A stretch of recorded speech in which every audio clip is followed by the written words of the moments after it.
BJP যুব মোর্চার জেলা নেতাকে মারধরের অভিযোগ, সেই ছবি তুলে ধরছি বাংলা টিভি একাই 100 চ্যানেলের পর্দায়।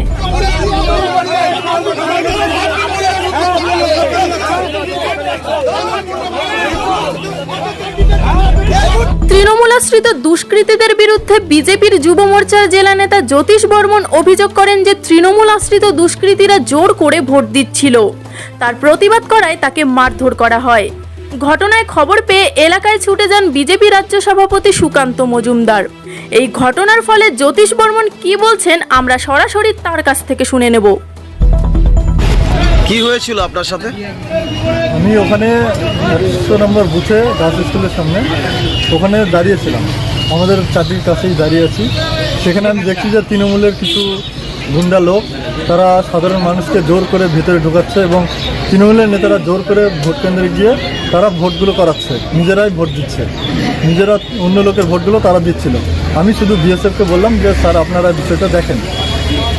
আমি বিএসএফের সঙ্গে কী কথা বলেছি সেটা তারা দেখতে পায়নি, কিন্তু যেহেতু আমি বিএসএফের সঙ্গে কথা বলেছিলাম তাই তারা আমার উপর ক্ষিপ্ত হয়ে ওরা কোনো রকম বিনা প্ররোচনায় আমার সঙ্গে কোনো আগে থেকে কোনো গণ্ডগোল বা ঝামেলা ছিল না, তা সত্ত্বেও হঠাৎ করে আমাকে পেছন থেকে টেনে একটা ঘরের মধ্যে ঢুকিয়ে নিয়ে যায় এবং টানা হিচড়া করাতে আমার জামাটা আমার সব ছিঁড়ে দেয় এবং আমাকে প্রচণ্ড হারে প্রথমে কানের মধ্যে মারে, গালে এবং কানের মধ্যে প্রচণ্ডভাবে মারধর করে, তারপর পেটে একটা লাঠি মেরেছে, বুকেও মেরেছে। পিছন দিক থেকে বেশ কয়েকজন মিলে অন্ধকারের মধ্যে ঘরের মধ্যে নিয়ে গিয়ে আমাকে বেশ জোরে জোরে প্রহার করেছে, তাতে আমার প্রচণ্ড অসুবিধা মনে হচ্ছে।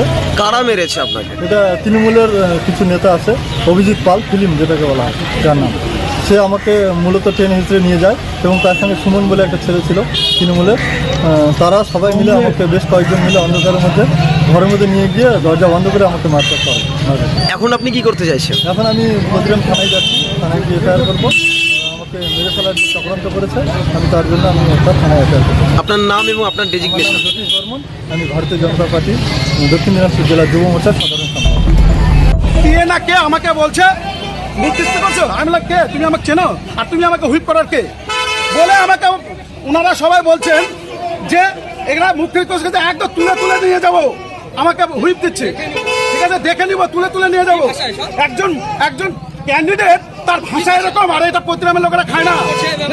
উনি আবার প্রতিরাম থেকে মিনিমাম 30,000 মানে দক্ষিণ দিনাজপুর থেকে 30 থেকে 40,000 ভোটে হারবেন এবার। আমার নাম অসীম কুন্ডু। আপনি কি পদে আছেন? হ্যাঁ আমি মেম্বার, কি পঞ্চায়েত সমিতির মেম্বার তৃণমূলের। বিনা কারণে হুইপ করছে, পরিবেশ সুস্থ, পরিবেশটা সুস্থ জায়গাটাকে নষ্ট করে দিল।